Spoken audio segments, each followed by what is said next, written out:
A few weeks ago, we looked at a very unusual window here in St Clair's Church, the beloved physician visiting St Paul in prison.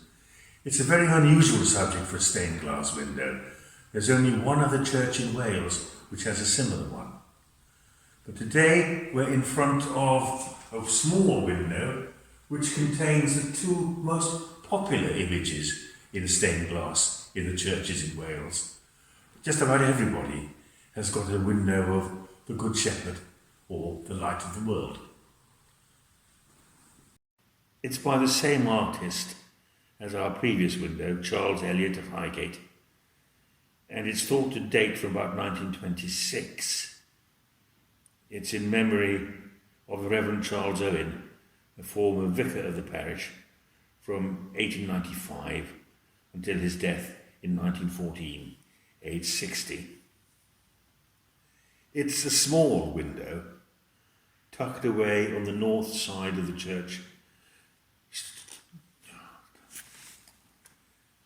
It's a small window tucked away in the north side of the church, in the chancel, but very appropriately positioned overlooking the altar, where the vicar could see it while he was celebrating the Eucharist.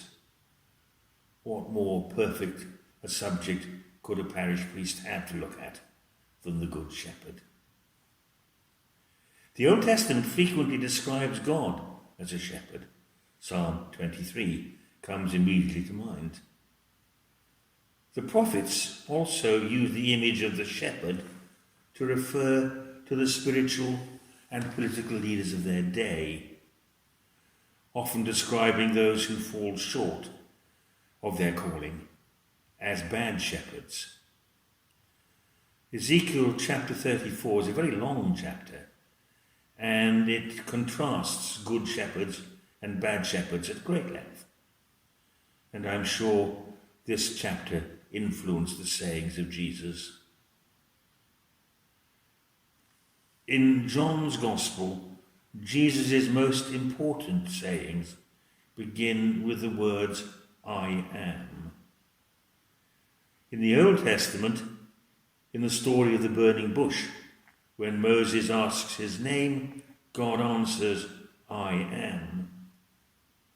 So in the fourth Gospel, these 7 I am sayings of Jesus are a way of reminding us of Jesus' divine status and also teaching us about our relationship with him. The Good Shepherd, laying down his life for the sheep, is at the heart of the Gospel. In the left panel we have another I am saying. I am the light of the world. And this window is a very simple, direct illustration of this saying, which occurs twice, 8:12 and 9:13 of John's Gospel. At the very start of creation in the book of Genesis, God declares, let there be light. And the first chapter of John's Gospel is a conscious imitation of the opening of Genesis. We're told that God's word shines in the darkness, and the darkness has not overcome it. Throughout the Gospel, darkness is used to describe failure to understand Jesus, failure to see the truth he reveals, failure to have faith in them, failure in darkness.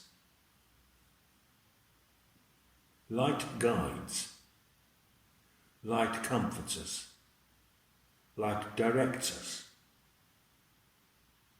But light also, we're told, reveals things that we'd far rather hide. All those things about ourselves we'd rather not admit to.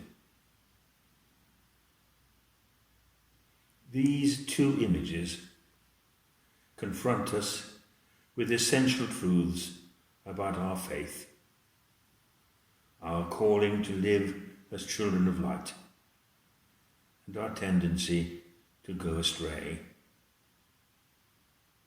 And it's at these occasions that the true nature of God emerges. The Good Shepherd who searches for the missing sheep and who willingly lays down his life for the sheep.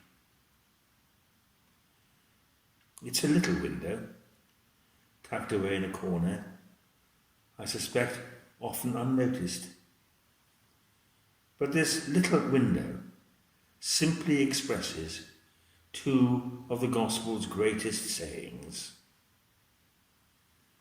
The images of the Good Shepherd and the light of the world are framed against a rather dark background, and underneath rather heavy ecclesiastical canopies. In looking at these panels, we're challenged to embrace the gospel, to answer our calling. And it's a calling to extend the gospel into the world, take it outside the church walls for all to see and hear.